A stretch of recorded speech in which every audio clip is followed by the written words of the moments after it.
मनसेचं 3 दिवसीय शिबिर हे आजपासून इगतपुरीमध्ये सुरू होत आहे आणि या शिबिरासाठी मोजक्याच पदाधिकाऱ्यांना निमंत्रित करण्यात आलं। ठाकरेंच्या शिवसेनेच्या सोबत झालेल्या विजयी मेळाव्याच्या नंतर आता पहिल्यांदाच हे शिबिर पार पडत असल्यामुळे या शिबिराला महत्त्व प्राप्त झालंय। परंतु ठाकरेंच्या शिवसेनेची युतीच्या संदर्भात किंवा इतर ध्येय धोरणांच्या संदर्भात कुणीही बोलू नये अशी तंबी राज ठाकरे यांनी दिल्यामुळे पदाधिकाऱ्यांनी सध्या मौन बाळगलंय।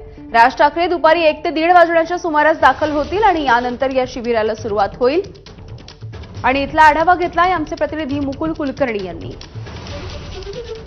इगतपुरीच्या निसर्गरम्य वातावरणामध्ये महाराष्ट्र नवनिर्माण सेनेचं शिबिर होत आहे।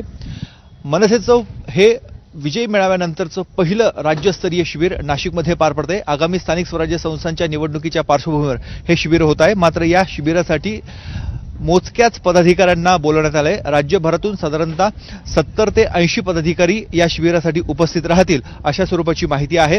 साधारणतः एका रिसॉर्टमध्ये 70 रूम बुक केल्याची माहिती देखील आपल्याला मिळते आहे।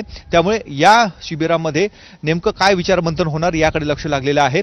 शिवसेना ठाकरे गट यांच्या संदर्भातल्या युतीविषयी किंवा इतर कुठल्याही विषयी मनसेचे पदाधिकारी प्रवक्त्यांनी माध्यमांशी बोलू नये अशा स्वरूपाची तंबी राज ठाकरे यांनी दिलेली आहे। त्यामुळे आगामी युती संदर्भात काही चर्चा होणार का, आगामी निवडणुकांच्या पार्श्वभूमीवर मनसेची शिवसेना ठाकरे गट किंवा इतर कोणाशी युती होणार का याबाबत उत्सुकता वाढलेली आहे।